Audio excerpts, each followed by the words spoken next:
Assalamualaikum. Halo anak-anak pintar. Apa kabar kalian hari ini? Alhamdulillah, luar biasa, selalu ceria. Jumpa lagi dengan Pak Warta di video pembelajaran secara online. Bagi kalian yang belum subscribe dulu ya. Jangan lupa juga share dan komen juga ya. Sebelum kita memulai pembelajaran hari ini, mari kita berdoa menurut agama dan kepercayaan masing-masing. Berdoa dipersilakan.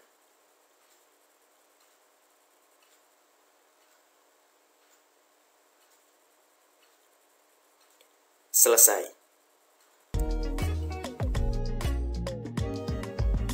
Hari ini kita akan membahas mengenai energi alternatif. Apa itu energi alternatif? Energi alternatif adalah energi pengganti energi fosil yang dapat diperoleh dari sumber daya alam yang dapat diperbaharui.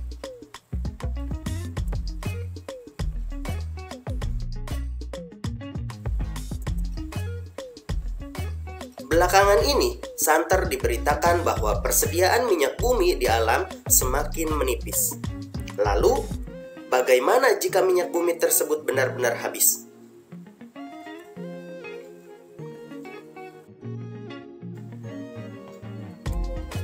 Sumber energi yang berasal dari minyak bumi dan gas alam merupakan sumber energi yang tidak dapat diperbaharui. Sumber energi ini memiliki ketersediaan yang terbatas dan suatu saat akan habis. Manusia memerlukan sumber energi lain atau energi alternatif untuk memenuhi kebutuhannya.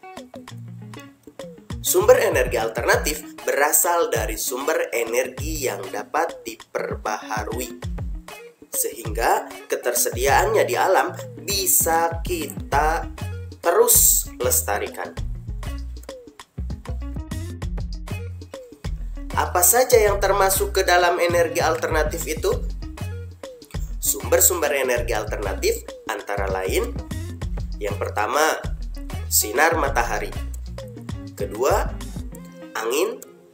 Ketiga, air. 4, panas bumi. 5, gelombang air laut. Dan yang keenam, bioenergi atau disebut dengan biomasa.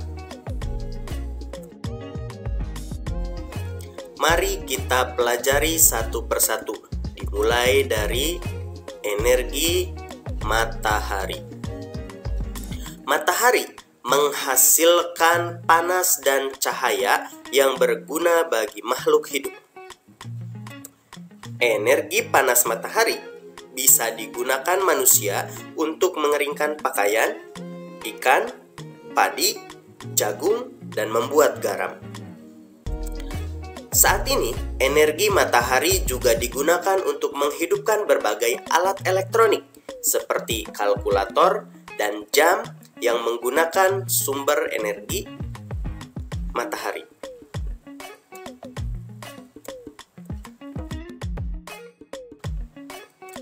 Energi matahari juga digunakan untuk menghangatkan air dan sebagai pembangkit listrik tenaga surya atau lebih dikenal dengan PLTS. Ada dua jenis alat yang digunakan untuk memanfaatkan energi matahari. Yang pertama ada panel surya, yaitu untuk memanaskan air. Dan yang kedua ada sel surya, yaitu untuk mengubah sinar matahari menjadi energi listrik.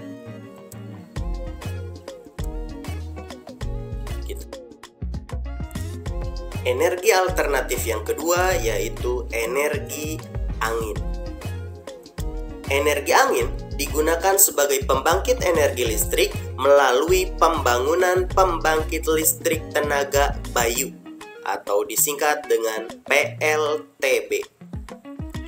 PLTB mengubah energi angin menjadi energi listrik menggunakan bantuan kincir angin yang berfungsi sebagai penggerak generator sehingga mampu menghasilkan energi listrik.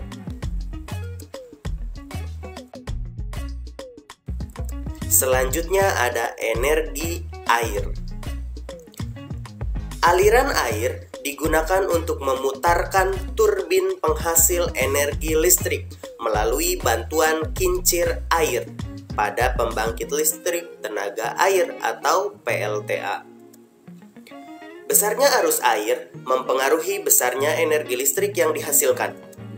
Oleh karena itu, agar didapatkan tenaga air yang besar, maka dibuatlah bendungan di daerah lembah sungai sebagai penampungan.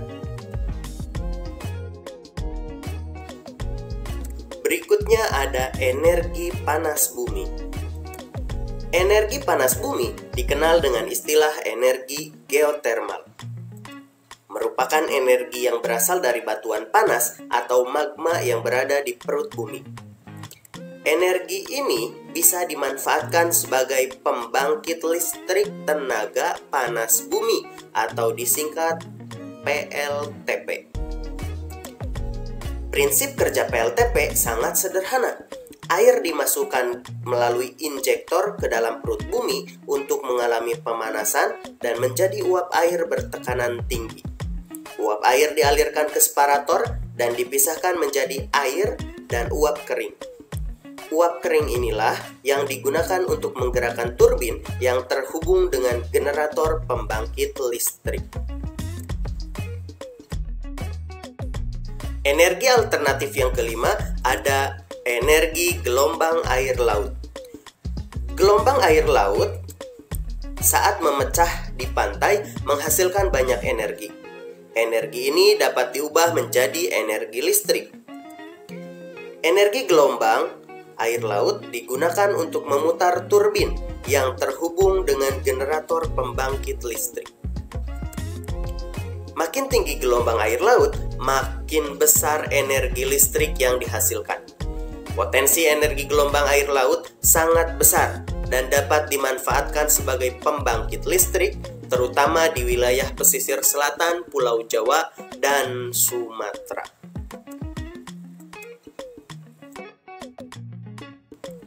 Yang terakhir ada energi biomasa. Energi biomasa adalah energi yang berasal dari makhluk hidup, baik hewan maupun tumbuhan. Energi biomasa dapat berupa bahan bakar padat, cair maupun gas. Bahan bakar padat berupa kayu bakar, arang, jerami, kulit pohon, dan kotoran hewan kering. Sementara bahan bakar cair dan gas diperoleh melalui proses pengolahan terlebih dahulu. Bahan bakar cair berupa biodiesel yang dihasilkan dari tanaman berbiji seperti biji bunga matahari, biji jarak, kacang tanah, dan kemiri. Digunakan sebagai pengganti solar. Bahan bakar cair juga bisa berupa bioetanol, berasal dari tanaman yang mengandung pati, contohnya singkong, jagung, ubi, sagu, dan tebu. Bioetanol diperoleh melalui fermentasi. Bioetanol digunakan sebagai pengganti bensin. Jadi kamu jangan tertukar antara biodiesel dan bioetanol. Biodiesel dihasilkan dari tanaman yang berbiji, sedangkan bioetanol dihasilkan dari tanaman yang mengandung pati. Biodiesel pengganti solar, sedangkan bioetanol pengganti bensin. Sedangkan bahan bakar gas berasal dari pengolahan kotoran hewan, menghasilkan biogas. Digunakan sebagai pengganti LPG.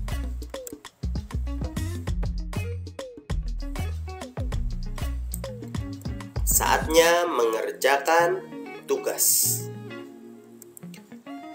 Amati peralatan yang ada pada gambar-gambar berikut, kemudian lengkapi tabelnya.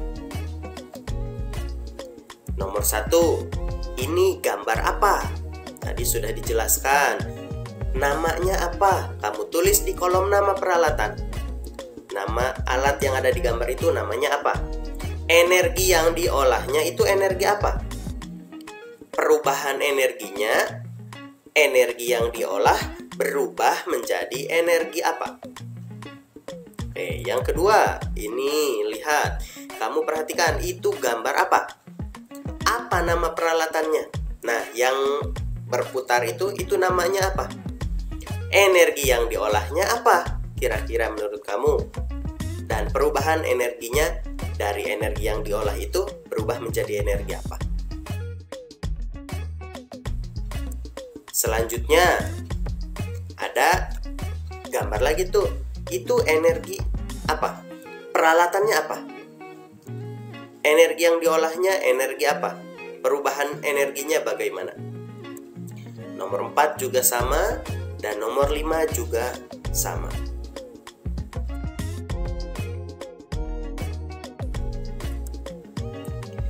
Anak-anak pintar, pernahkah kalian bermain layang-layang?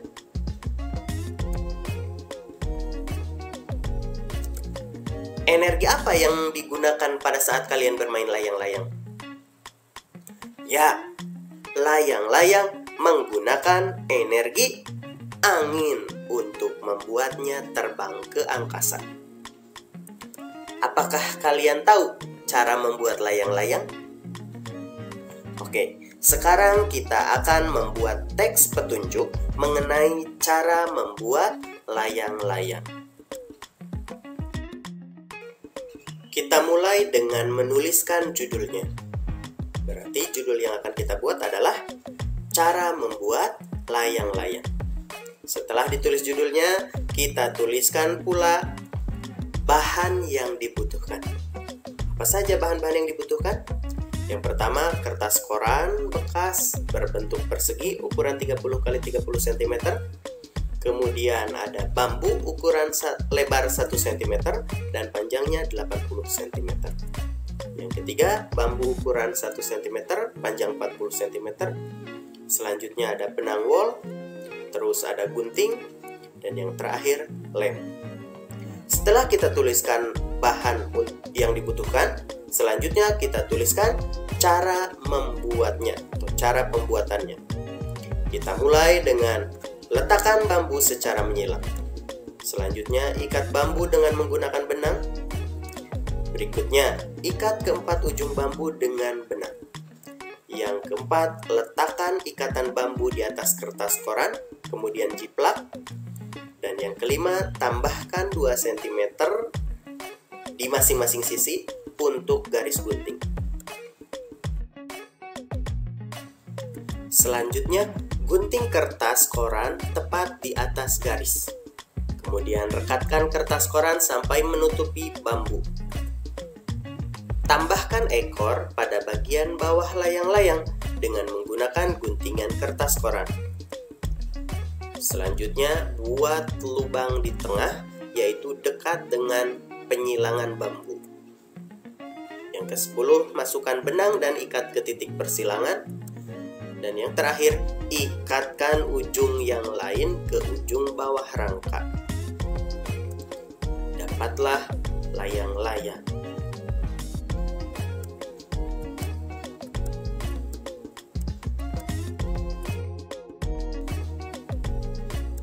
Tugas berikutnya. Di tugas kali ini, kalian harus membuat teks petunjuk cara membuat kapal-kapalan dari kertas. Silahkan kalian tulis di buku tugas masing-masing dari mulai bahan sampai dengan cara membuatnya. Jangan lupa sertakan juga judul teksnya. Selamat mengerjakan.